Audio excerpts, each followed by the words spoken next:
Assalamualaikum warahmatullahi wabarakatuh. Halo rekan dosen yang hebat. Pernah tidak kita merasakan ketika sudah menjelaskan panjang lebar dengan sebaik mungkin, tetapi sepertinya mahasiswa masih kurang antusias. Nah, bisa jadi hal tersebut bukan karena materinya yang membosankan, namun cara kita menyampaikannya yang masih kurang efektif dan juga tentunya kurang variatif. Nah, di video yang ini kita akan membahas 8 keterampilan dasar mengajar yang penting dikuasai oleh setiap pendidik. Keterampilan ini akan membantu kita menciptakan suasana belajar yang aktif, menyenangkan, dan juga bermakna, tentunya dengan berbagai macam variasi. Oke, pada keterampilan yang pertama, kita akan membahas tentang keterampilan membuka dan menutup pelajaran. Awal dan akhir sebuah pembelajaran merupakan momen yang sangat krusial. Membuka pelajaran berfungsi untuk menarik perhatian, membangkitkan motivasi belajar mahasiswa kita. Upaya yang digunakan dalam di awal pertemuan bisa menggunakan pertanyaan pemantik, cerita pendek, atau contoh-contoh yang relevan dengan kehidupan sehari-hari mahasiswa. Nah, sementara itu, menutup pelajaran sangat berguna untuk merangkum inti dari pembelajaran dan memberikan tindak lanjut. Dengan begitu, mahasiswa punya gambaran yang utuh tentang apa yang sudah mereka pelajari. Untuk lebih jelasnya, maka simak video berikut ini. Berikutnya, keterampilan yang kedua, yaitu keterampilan menjelaskan. Menjelaskan itu bukan sekedar menyampaikan informasi, tetapi membuat hal yang rumit menjadi lebih sederhana. Gunakanlah bahasa yang jelas, contoh yang konkret, dan juga dengan struktur yang runut ya. Coba bayangkan ketika kita sedang bercerita, bukan sekedar membaca teks saja. Nah, itu akan membuat mahasiswa menjadi lebih mudah dalam menangkap makna dan tentunya mereka lebih paham atau mengerti tentang apa materi yang kita sampaikan. Jadi, untuk melihat bagaimana cara menjelaskan yang efektif, jangan lupa simak video berikut ini. Oke, yang tidak kalah penting lagi yaitu keterampilan bertanya yang ada pada urutan ketiga.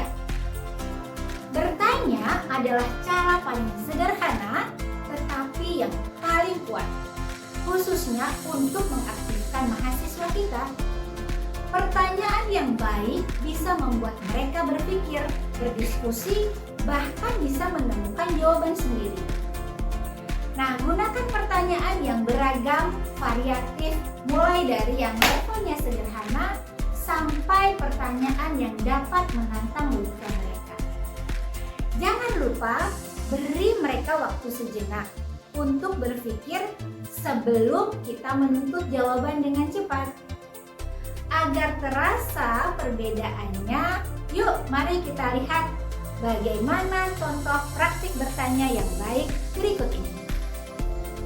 Oke, setelah kita membahas tentang keterampilan bertanya, yang keempat kita akan mendiskusikan tentang keterampilan memberikan penguatan.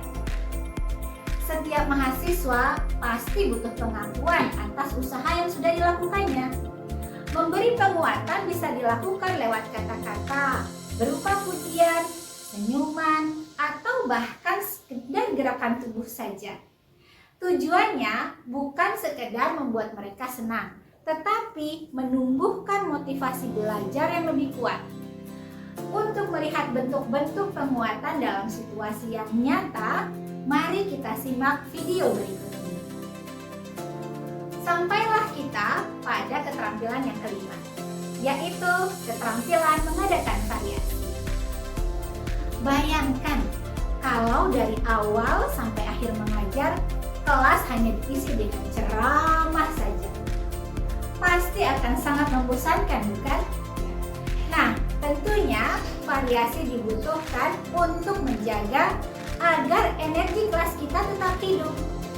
Bisa melalui perubahan gaya bicara, menggunakan media, atau kegiatan yang interaktif. Contohnya, kuis, simulasi, atau menggunakan video pendek. Oke, untuk lebih jelasnya, mari kita lihat bersama-sama bagaimana variasi-variasi dalam pembelajaran dilakukan dalam praktik mengajar berikut ini. Oke, sampailah kita pada keterampilan yang keenam, yaitu membimbing diskusi kelompok kecil.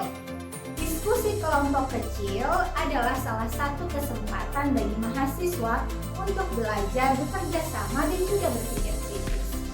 Tujuan kita sebagai dosen bukanlah memberikan semua jawaban kepada mereka, tetapi kita memfasilitasi agar mereka bisa berdiskusi secara produktif dan tentunya berharap mereka bisa menemukan jawaban sendiri yang paling efektif. Nah, sebagai fasilitator, kita harus membantu mereka memberikan arahan dalam diskusi tersebut. Tetapi juga dalam diskusi kita memberikan ruang yang luas bagi mereka untuk berpikir dan berpendapat. Nah, untuk melihat contoh-contohnya lebih detail lagi, silakan simak video berikut ini. Keterampilan yang ketujuh yaitu keterampilan mengajar kelompok kecil dan individual. Kita tahu bahwa setiap mahasiswa itu adalah unik. Ada yang mereka cepat sekali menangkap pelajaran. Ada juga yang mereka butuh waktu lebih lama. Dengan mengajar kelompok kecil atau secara individual, kita bisa memberikan perhatian yang lebih personal dan membantu mereka berkembang sesuai dengan kebutuhan mereka. Untuk lebih detail lagi, mari kita simak contoh penerapannya pada video berikut ini. Oke, sampailah kita pada keterampilan yang terakhir, yaitu keterampilan mengelola kelas. Keterampilan mengelola kelas sangat penting untuk menciptakan suasana belajar yang tertib, nyaman, dan tentunya efektif.